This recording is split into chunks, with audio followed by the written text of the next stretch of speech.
Hello, everybody. Can you hear me all right without the mic? I am so pleased to welcome everyone today to our Jordan Symposium for the year. I'm director of the Newhouse Center, Eve Zimmerman, if you don't know me. The idea for the Jordan Symposium this year began with the death of the important political philosopher Charles Mills and moved towards the future, the class of 2022. At the midway point, a panel of younger scholars will demonstrate in a few minutes the range and depth of the field of Africana Studies. As the poet George Oppen wrote, "The lights have entered us. It is a music more powerful than music, till other voices wake us or we drown." And it's in that spirit of waking up that I will begin by introducing my colleague and friend, Professor Stephen Sheehi, Distinguished Cornille Visiting Professor of 2021-2022. Professor Sheehi is a scholar of 19th and 20th century Arab world, photography, Islamophobia, and racism. Among his many books, he just recently published Psychoanalysis Under Occupation, Practicing Resistance in Palestine with Lara Sheehi. All right, and with that, we're going to begin.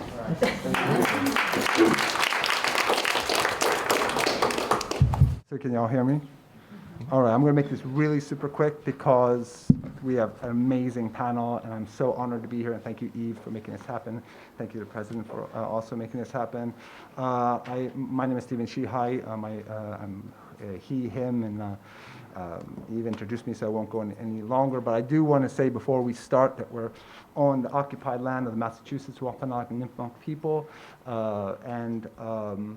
I think it's always important for us to remember not only that we are living in a settler colony, but also to remember all political prisoners in this settler colony, as well as settler colonies including that which is now known as Israel, Free Palestine. So I'd like to start off, and I'm just going to read out the very quick bios. They're longer bios you can find online. We have 15 minutes each, and so without any further ado, I would like to introduce Neil Roberts, he, him. He's a professor of Africana Studies at Williams College and is the author of Freedom as Marronage. His talk today is called Charles Mill, Africana Philosophy and the Idea of Freedom. Our second speaker is Kellie Carter-Jackson, who is she, her, from Wellesley College. She's this associate professor in Africana Studies here, and you all probably know her very well. And she is the author of Force and Freedom, Black Abolitionists and the Politics of Violence. Her talk today is The Remedy, Black Response to White Violence.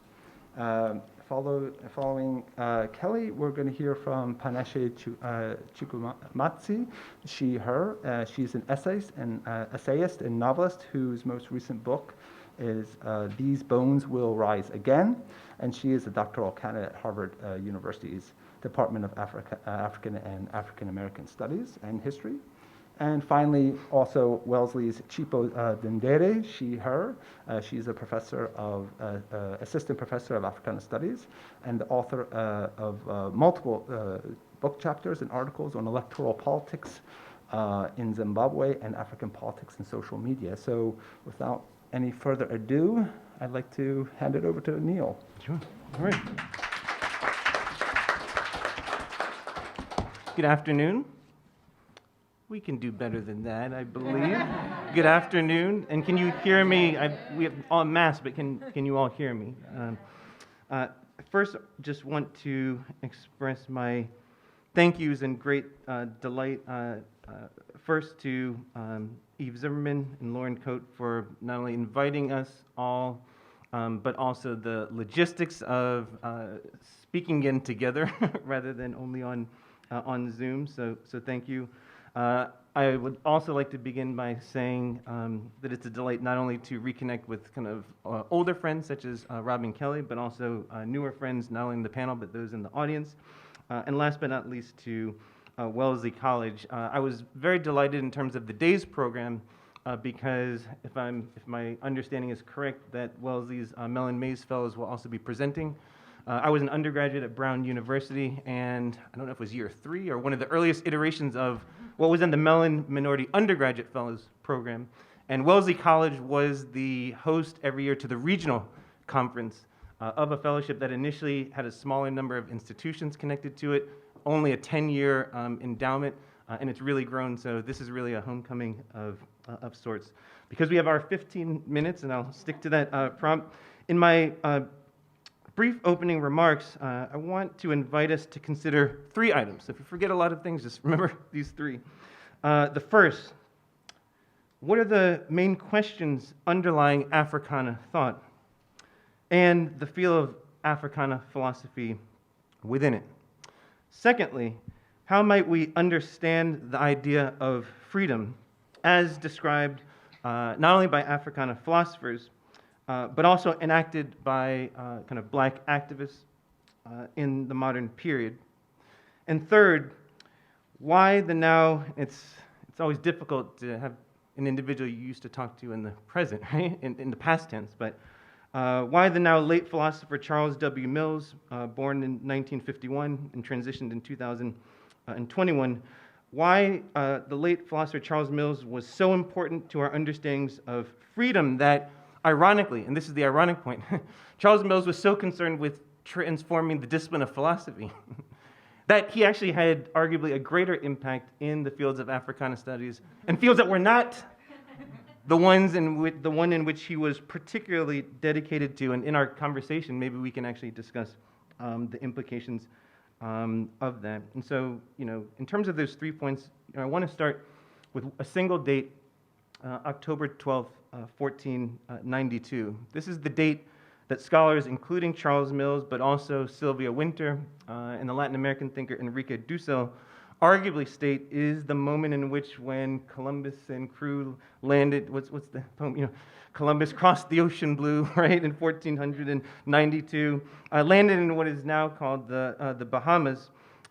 It is that moment that arguably was the introduction of our contemporary understandings of not only race, but racial difference. Certain figures such as Cedric Robinson, many discuss Robinson regarding ideas such as racial capitalism, might disagree with that temporality. For figures like Robinson suggest that understandings of racialism and different notions of a difference preceded that moment. But really, this gathering, Sankofa, is having us think about the field of Africana Studies, and 1492 is essential to that, because with notions of modern ideas of race and racial difference comes with that notions of the idea of Africa and also the African diaspora, but particularly how we understand notions of blackness. And if we're thinking particularly about Africana Studies and the wider notions of Africana philosophy and Africana thought, there are 3 questions that, so there are 2 threes, my 3 focus, but the 3 questions. There are 3 questions that I've suggested over the years animate the study of Africana thought. And we can understand them very directly as the identity question, the second, the equality question, and the third, the freedom question, which is what I'll spend most of my time on. The identity question is very simple, though complex to articulate, which is the following. Who am I? Or who are we, right? Who am I and who are we? The equality question is important because, like freedom, equality is a term that many of us continue to use, including institutions of higher education, and we have very different understandings of what that means. To kind of peer a little deeper, what I'd suggest and why Africana thought has been so important is that Africana thought in this peering of the identity question helps us to distinguish 2 notions of equality. One, which we might call vertical equality, a hierarchical model. Another, horizontal equality that has a synonym, which is egalitarianism.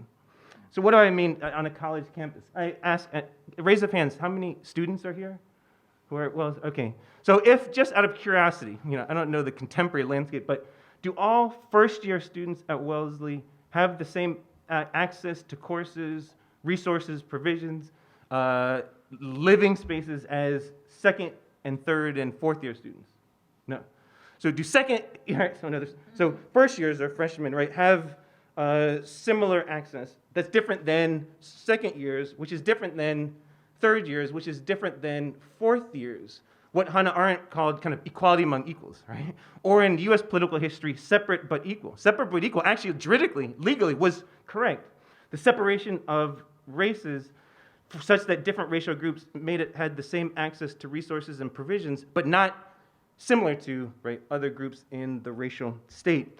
So arguably, Africana thought is, in the equality question, is how do we move from a vertically inegalitarian society, am I making sense? A vertically inegalitarian society to a horizontally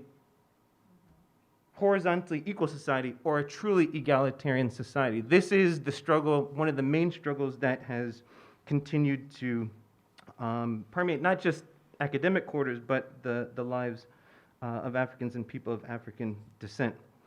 But it's this third question, the freedom question, that I want to focus on, this third major question in Africana thought, which raises or invites us to meditate on first, what do we mean by the idea of freedom?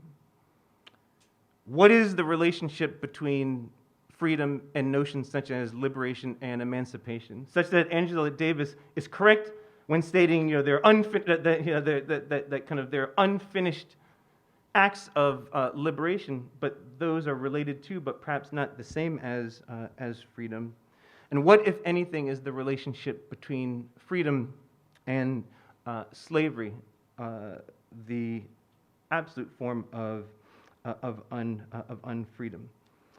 Charles Mills was very important to not just the discipline of philosophy, Africana Studies, but also public life, because through his life and work, he invited us to think about one particular kind of term or phenomena that he called white supremacy. So there was a book, I have Mills's last book in front of me, Black Whites, Right Wrongs, but the book that Mills was most known for was a 1997 book, The Racial Contract, which many have either taught or engaged with. And in that first paragraph, if my memory serves me, in that first paragraph, Mills says, "Oh, thank you, the following," and see if my memory serves what I imagine. But I believe if I were to look here in a moment, Mills starts out and says, if one takes an introductory philosophy, Western philosophy class or political theory class, you'll read about egalitarianism, right? Liberalism, conservatism, free market,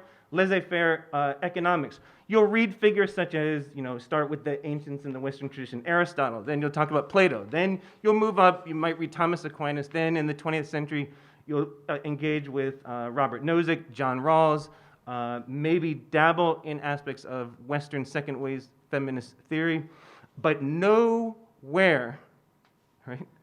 Nowhere will we read and discuss white supremacy not as stereotype, I want to be clear, not as stereotype or prejudice, but as a social and political system. I'm going to replay that. Social, or actually maybe I'll just read his words, right?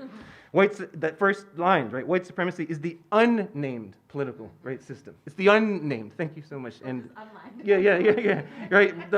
Exactly, right? It is the unnamed social and political order that structures the modern world system. I would add that modern system after that October 12th of 1492 moment. And until that time, until we actually address this, then in many regards, as there's the line, kind of fish don't see water, many white philosophers don't see white supremacy. The question is, we can't do much about the fish. That's the joke, right? We can't do much about the fish. And so, in the racial contract, and this gets to not only what is brilliant about Mills, but also what we should also kind of constructively critique about Charles Mills was Mills,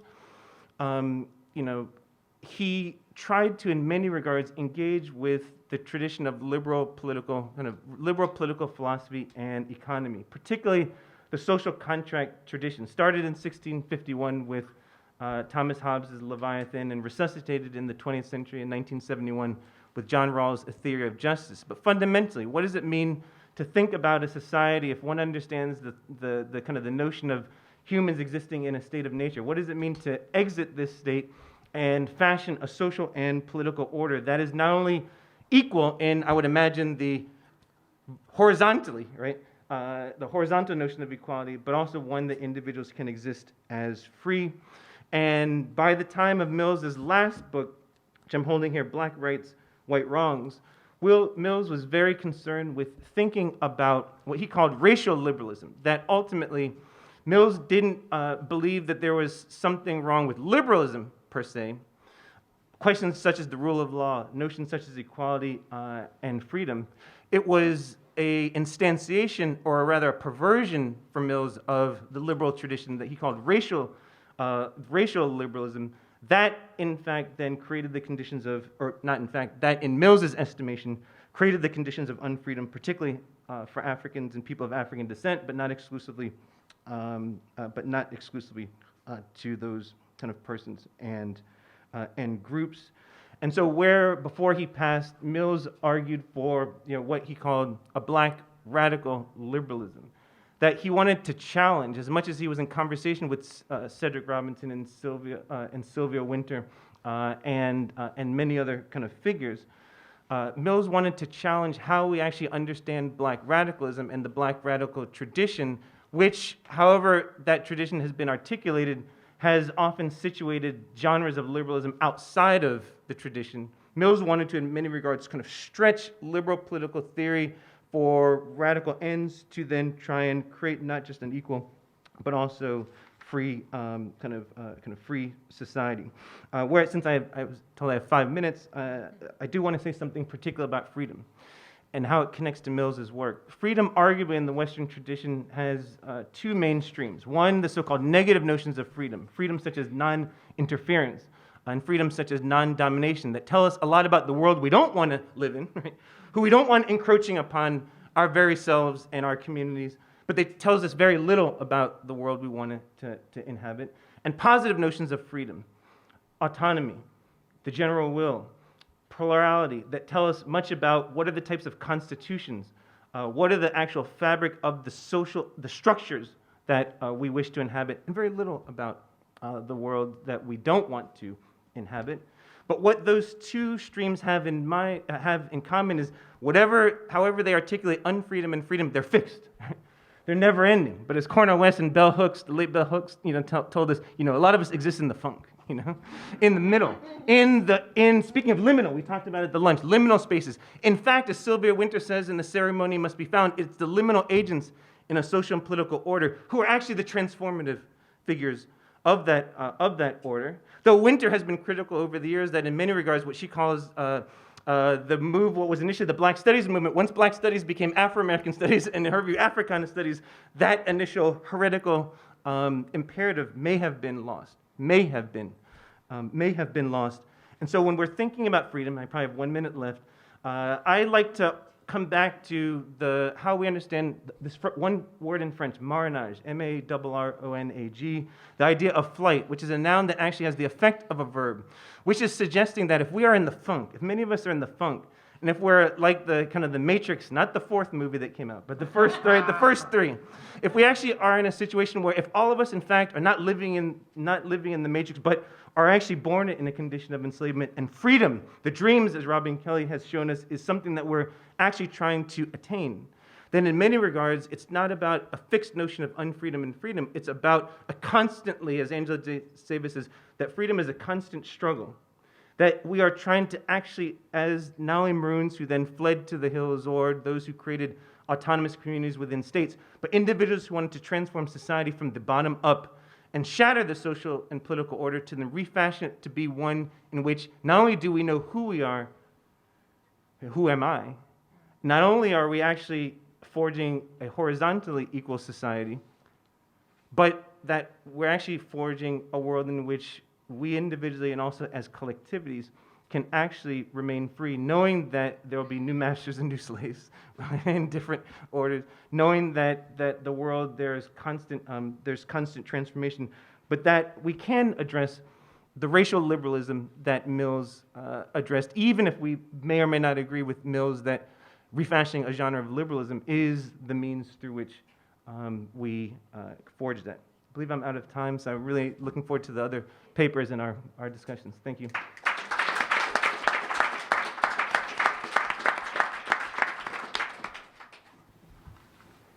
Thank you. So I was given a delicate task, which is to think about Africana Studies at Wellesley College, where it's been and where it's going. I say it's delicate because I've only been here for 3 years, which feel really like only 1 year because I arrived and then the pandemic started. So my historicity might not be as rich as it should be. But I also say that it is delicate because this is Asian American History Month, and I want to be cognizant of what it means to begin the month by focusing on Africana studies and Blackness. I also think it is delicate because any time that you must think of a place that you love, a place that you respect, in order to be truthful to that place, sometimes you might speak about things that are not so beautiful, which is not a wonderful place to be if you're an untenured faculty member. So instead of focusing on Wellesley, I have decided that this is a good time, to talk about Africana Studies as a whole, of where the field is, and where my research comes in, and why I think that the work that I do is so important to the field. So the study of African politics, much like the study of any aspect of African life in the West, has been reactionary. When we think of the work, so over the last month, I've gone back to the earliest journal articles that were written about Africa and the African people. They were reactionary. Prior to independence, you don't find any works that look at life, at how Africans think, behave, engage with politics. What you see is work about how the colonial settler system is engaging with the natives. Africans are not people, they are natives in their own homeland. In the period leading up to independence, there's a lot of excitement. There's excitement about these young people and what they promise. My students read an article this semester which talked about this period of excitement, about the promises that these liberation struggle leaders would bring with them.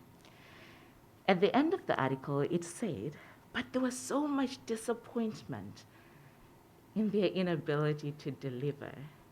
As Wellesley students often do, they call that out and say, but why was there disappointment in the inability of African leaders to deliver democracy in a 10-year period when it's taken other parts of the world so long to deliver democracy?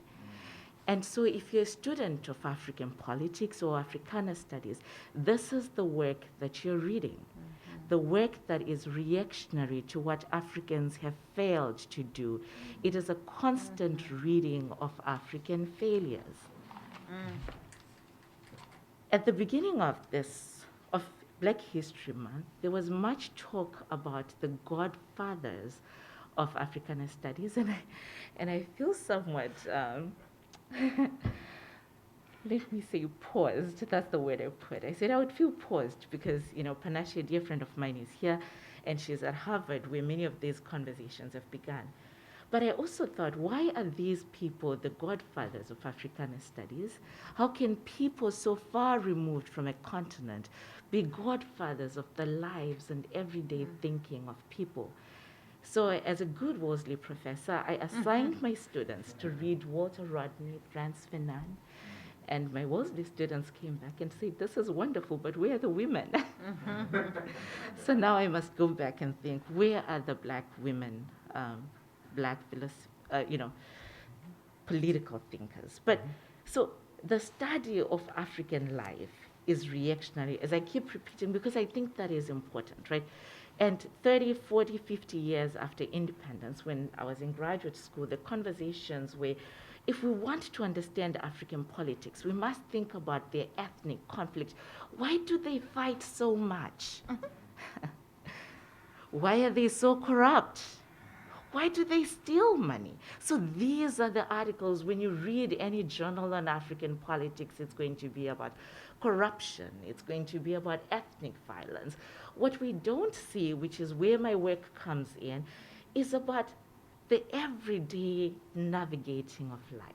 So when I came to America as a student, what struck me was that people in Oregon in some ways behaved like people in Harare. And yet when I was reading the work, no one was asking, what do Africans think about commercials on television? How do these commercials impact the way that people vote? And so how do I link this to Wellesley? You know, I am so proud because I think our Africana Studies department is one of the very few in the country that are predominantly Black. And I think it matters. I think it matters in the work that we produce. I think it matters in how we think about Black people and how we think about African lives. So I'll talk to you a little bit about a book project that I'm working on and to answer the question of why is Africana Studies in crisis, but why is it so important that we are seeing more and more Africans taking center space in the Western world? And I say this to be clear that Africana Studies on the continent is very, very different to Africana Studies here. When I go to the University of Cape Town, which is where I spent a lot of my time, the work that people are doing in the political science departments is political science. It's not reactionary. So I wanted to be clear about that. As I was thinking about why does politics look the way that it does on the continent? Why is it that in these southern states, we continue to see the same ruling parties since independence? Why is it that the ANC retains some power in South Africa? Why is it that ZANU-PF retains power in Zimbabwe? Why is it that we, at that time in Zambia, we had seen the same party since 1991? What struck me is that there was something that nobody was writing about. And if I say it today, you all think, well, of course, Chipo, it's common sense. But I'm telling you, it wasn't common sense 3 years ago when I was trying to argue for this project, which is that this region experienced a pandemic that everybody was talking about, but wasn't talking about how this pandemic was shaping socio-political life, HIV. So over the last 40 years, HIV has wreaked havoc on African societies, economies, and social structures. Nevertheless, political science has been slow to study the impact that this has had on the democracy project. In the late 1990s, at the height of the pandemic, there were few scholars that lamented the lack of political science analysis on the impact of AIDS on politics. Nearly 2 decades later, the literature remains very small. Still, with the benefit of time, we can now engage in a more robust analysis of the negative consequences of HIV on politics in Southern Africa, where the disease killed the most people. In the 1990s, AIDS was a top agenda item for both the United Nations and the World Bank. One way to think about the impact of HIV on communities is the well-documented impact that the illness had on gay communities in the United States. In just a decade, HIV pandemic killed an estimated 200,000 gay men in their prime. That's a lot of people to die. Like in African countries, the HIV pandemic killed men at the prime of their lives. A report by the New York Times Fashion magazine from 2015 showed that the HIV pandemic completely changed the culture in most metropolitan cities in the United States and the cost of lives of many great artists and activists. The report said that the American cultural scene lost multiple decades of great work due to the pandemic. I actually wish I'd put a picture up. What they did is to look at some of the great artists from the 70s who died from HIV in the 80s, and to look at how their work would have changed over time had they not died.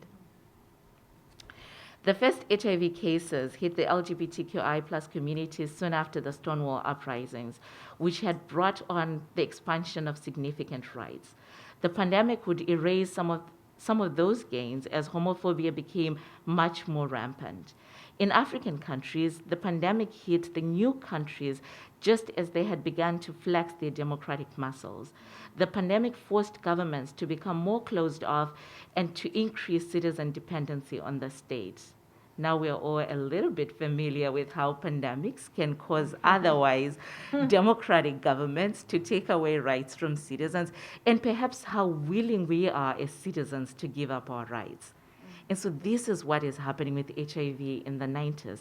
And unfortunately, people are just not talking about it. So you've got these countries that have just gained independence. Zimbabwe has gained independence in 1980. Of course, they've made all these promises, right, leading up to independence, free education, free healthcare, free, a lot of things that had been promised. And then right there in the 1990s, as people in the World Bank are sitting and deciding the Washington consensus that Africans are too laissez-faire, they don't know how to deal with their economies. So we're going to rein in, we're going to take away things from them so that we can teach them how to do their economies properly. Then HIV strikes the continent right there. 40 million people die from HIV. Many of us grew up at a time where funerals were where you saw your cousins because somebody was dying every single day. In the book, I write about my father, who was a business owner, and prior to HIV, he had had generous leave policies for funerals because that is what you do in African societies. People go for a funeral, you say, do you need a week? Do you need 2 weeks? Do you need 3 weeks? And then my father, when I interviewed him, I started saying to people, well, you have a day.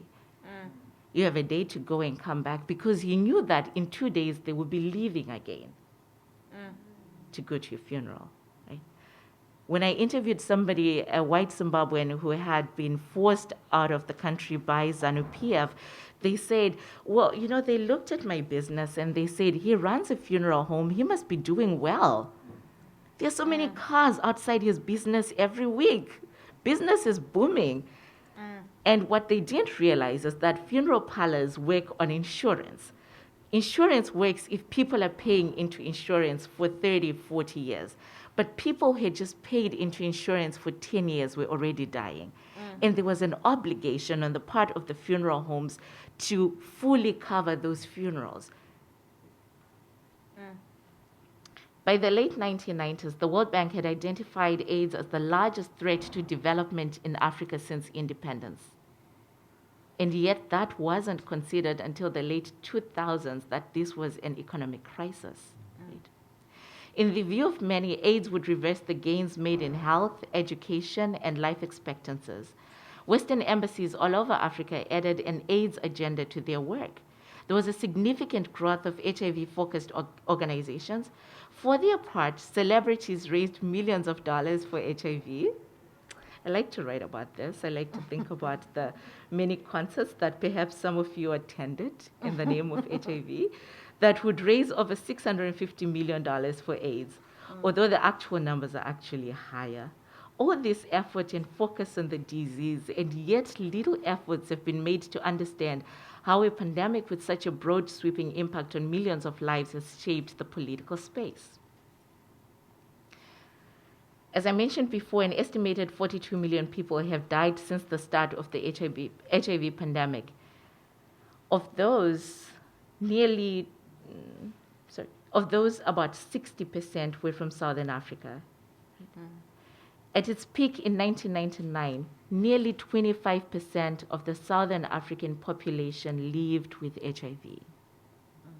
So 1 in 4 people were living with HIV.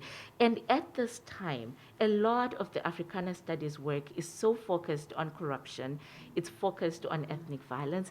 And what people are not asking is that if 1 in 4 adults in democratic societies are unable to participate in elections, what does that do to democracy? And so this is the question I've been trying to answer. What happens to democracy if people cannot participate because they're sick? And what I've also found through this work is that women were forced out of the political system because women became caregivers. It's really difficult to engage in politics if you're taking care of sick people. Activism also died because all of that activist energy that had been focused on democracy was now focused on HIV activism. This is not in any way to take away from the abuses, right, that the governments would engage in. I write about ZANU-PF a lot, and ZANU-PF was cognizant, so they evoke an HIV tax. Every single worker in Zimbabwe pays 5% of their salary to the government, and that money has bred corruption. When I was doing interviews for this book, a friend of mine said, well, you know, you're good at NGO work, right? I said, yeah. She said, you're broke because you're a PhD student. I said, well, you know, that's relative. I'm a professor, but yeah, I'm broke. They said, okay, well, why don't you go and work for an HIV NGO? Because that's where all the money is, right? So I share this snippet of the work to show that there was so much else happening on the continent that wasn't being covered, that wasn't being thought of, because Africana Studies, at least in the Western world, where the journals mean the most, was just reactionary. And because people weren't on the ground thinking about, well, what do these funerals mean? A lot of work that I've seen on South Africa says that Africans spend a lot on death. There are all these articles that love to talk about Africans. Well, people were spending on death because 1 in 4 people were living with HIV. It wasn't until the mid-2000s that ARVs become an everyday part of life in Africa. So to come back to Wellesley, I think the future of Africana Studies is bright. You know, I'm a little saddened that Professor Kujo isn't here, who has a very rich understanding of where we've come, what it took to build an Africana Studies department. To give a note to the work that my colleague, Dr. Kellie Carter-Jackson, does, the violence that was required to start Africana Studies department across the United States was unnecessary. The violence that is demanded to maintain Africana Studies departments across the United States is heartbreaking. And the way that schools go around that is to say, we won't hire Black people because they're too controversial. So instead, we will hire people that are going to do work that seems to be more complementary, people that are going to do work that, you know, that's nice. Because when you hire people that are going to ask the difficult questions, then maybe it's not so nice. But I'm glad that Wellesley took a chance on me and that I'm nice. So you can see my anxiety. Also, you know, you don't think that the president is going to come. So then now I'm looking at my notes through all of this thinking, well, what am I going to take out? It wasn't a chance. We knew. But so the future of Africana Studies will need to change such that we begin to think of what is it that these African lives need. And how can we study the things that matter the most to people? And can I just say that, you know, one of the other things when we started this panel, after the death of Professor Mills, was to read about his enormous generosity. There were so many of us who had not met him in person, but whose work meant a lot to us. He was the kind of person who could bring people together from different parts of the world. And when I think of my work as an academic, I hope what we take from him is that academia can be joyous. It can be a place where we build synergies, because that's what he did. It can be a place where we center the work, but also center the people. So thank you so much, Eve, for allowing us to do this.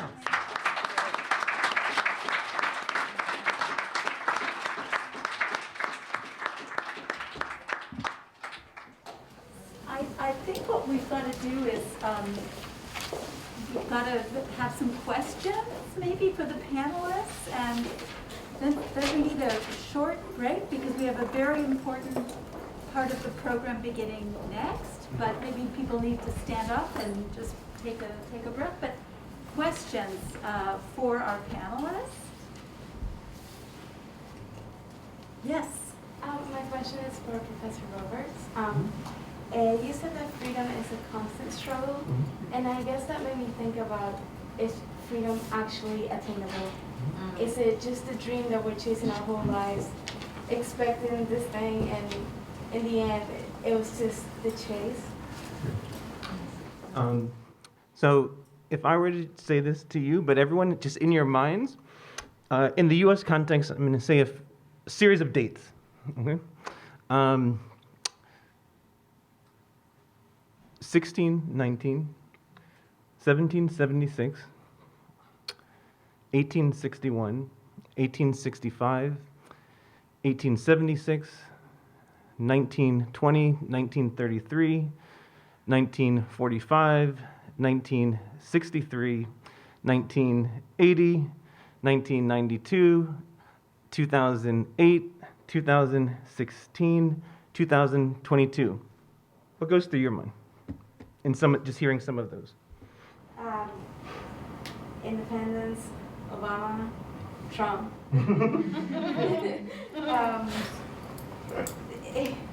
It seems like a lot of dates that represent huge setbacks for white people. Sorry. And also huge developments for black people. But then again, those are setbacks to white people. Yeah. So we have Obama, who is a setback for white supremacy. And then we have Trump, which is his comeback right after Obama. So to that, it's a difficult question, right? Is freedom attainable? What I was, again, inviting, because I could be dead wrong, and then everything I said you guys can forget. But if I'm possibly correct, that perhaps when we think about what does it mean to be kind of free, and if we don't, what I was suggesting is that, whatever freedom and unfreedom are, they're not fixed, they're static. It's always changing. And so those dates are just instantiations of different moments in which probably you and everyone else here had different images of kind of nadir, peak, nadir, these kind of moments in which the social and political orders are constantly realigning. And even within those different moments, they're competing visions of what does it mean to be, what does it mean to be free? That, Frederick Douglass has that, that speech in 1857 where he says, "Without struggle, there is no progress." That question of struggle being something that is always occurring, and that's not necessarily something that we always like to hear. And if I may, in terms of your question, all of the presentations were so powerful to me, and one of the areas that I noticed in the conversations, not only in terms of Black studies in the U.S., but also the contours of kind of Black thought in Africa and thought in the continent, but Afro-Caribbean thought and struggle and activism was notably absent. And I think a lot of the lessons, though we did get an aspect of it with the presentation regarding the Haitian Revolution and its significance for the modern period, I think these different lessons are suggesting that it's not a mythos that freedom is not attainable. What I suggest the mythos is that whatever our vision of freedom is, once we arrive at it, then that's it. We're done. There's nothing else to kind of worry about. And I think if we actually take an approach that, or a position that freedom is something that we're constantly struggling towards, then I think it's more reflective of history.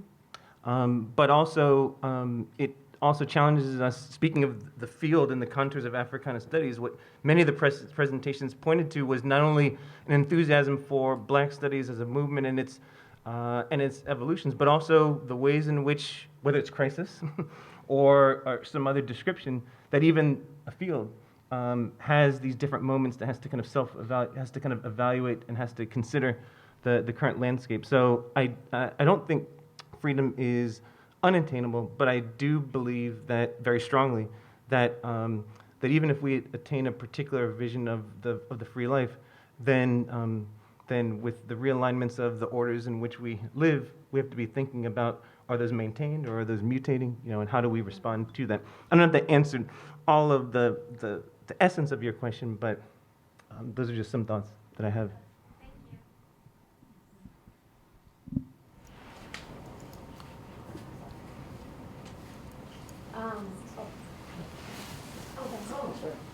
I have a question for Professor Dendere. I was really interested in your discussion about how so much work on the African continent, so much journal work is reactionary.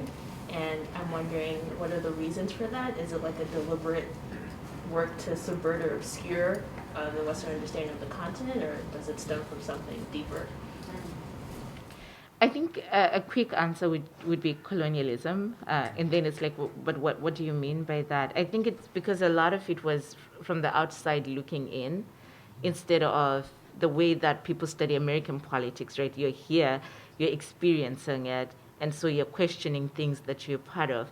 But I think a lot of early political scientists and a lot of the training that I've seen over time is, well, this has happened, right? Independence is happening, so how do we explain that? This country is now having a coup, how do we explain that? But there isn't this ability to know what's happening in between. So even when people do field work, it used to be the case, I believe, that people would go and do field work in the countries that they were studying for a year or more. But as departments have cut funding over the years, people are doing, not during the pandemic where we've all been forced to do field work virtually, but where there just isn't money, so people are spending 3 months in Zimbabwe and then writing a book about it, and it's really difficult to have learned really well about a place in such a small amount of time. And so then people just focus on the big things. What are the big things that make the headlines, right? When you think about Africa, and this is a question I ask my students when they enter my classes, when I say Africa, what comes to mind? And it's violence, corruption, death, disease. And so then those become the primary subjects that people are studying and reacting to, instead of inquiry based on what's happening in societies, which is what happens with, and I keep saying American politics because I understand it's there's the same reactionary study in Latin American politics and Asian American politics, where people are just sort of reacting to things instead of engaging with things. Chipo, do you mind if I just No, go ahead. African Studies has a race problem, African Studies has an anti-blackness problem. As at my university, I'm coming from Harvard, the very controversial case of the Kamarovs, and specifically about, if you read those letters, I'm sure many of you read those letters, and part of the defense was the idea that it was okay for John Kamarov to have told his white queer student that you're going to be raped if you go onto the continent, particularly because she was going to Cameroon. That was marshalling a particular white settler imaginary of black rapists, specific to South Africa. He was marshalling the very specific scourge of so-called corrective rape that affects primarily poor black queer women in South Africa, to then generalize that about the entire African continent. That the department, those who then signed and thought that was fine, speaks to a particular anti-black imaginary. The fact that at least, a significant part, 14 signees, were from my AAAS department, speaks to a particular kind of Afrophobia, that was okay, that's a perfectly reasonable statement to have been made. It's not a mistake that the majority of Black study or African studies will be about witchcraft. We know who are the people who's right about those kind of things, about violence. There's a particular kind of imagine that is particularly anti-Black. Already in 1969, we had people walking out and protesting ASA about the white-dominated African studies. African studies comes out of a particular post-war area studies project, right? Area studies is very much a neo-imperial project, right? It's not benign, and we know that historically, African studies was done in the HBCUs, right? It was your Du Boises, it was, your Woods and Carters, all of those people, they were doing that work, but and particularly both Black studies, African studies, once in the first post-war world, African studies, part of the area studies, neo-imperial project of America consolidating its global power, that's part of where the problem lies within African studies. Black studies as well moved from a revolutionary project, but then once it moves away from the locus of power within Black studies or the HBCUs, we have a very different, as Sylvia Winter's speaking about, from Black studies to sort of ethnic studies. Obama is not really a bad thing for white supremacy. That's just multiracial white supremacy, right? That's not really a setback for neoliberal whiteness. So African studies, then we get, for example, in the 90s, Philip Curtin writes a terrible piece, but it's a really important piece about the ghettoization of African history, i.e. because the blacks are studying African history. That's literally his article, right? People like Godwin Murunga write a piece about the problem I'm speaking to about black studies and African studies not speaking to, and they name this specific issue around a white Africanist, North American dominated African studies that is part of even this particular chasm between African studies and black studies because of the particular concerns of African studies as sort of depoliticized or deracialized and depoliticized in a particular kind of way away from sort of let's pathologize, so i.e. Afro-pessimism in the white studies or white Africanist dominated African studies imaginary is very much about like, why can't these blacks govern themselves? That's literally the project, right? So that's part of this evasion of embodiment. And I really disagree with Charles Mills, I mean, my elder, but the idea that liberalism can help black people because part of the Enlightenment project is the evasion of embodiment, an evasion of history, right? So the idea that sort of disembodied figures can just ponder on history without thinking through the embodied, well, what Fanon would call the historical racial schema, right? So that's part of what African studies does, is to evade the question of race, and that's part of what's happening in this entire sort of Kammeroff story, and it's not surprising that you had all those white academics from South Africa supporting him, right? Because there's an entire network that supports this, you know, so these are really important to think about what's happening and why then that's even connected to the broader crisis within Black and African studies. Well, I'm going to end it there because we have this amazing panel and that was awesome. So thank you, and I'm sorry we have to cut so abruptly. We're running over time a bit, and I want to thank all of you for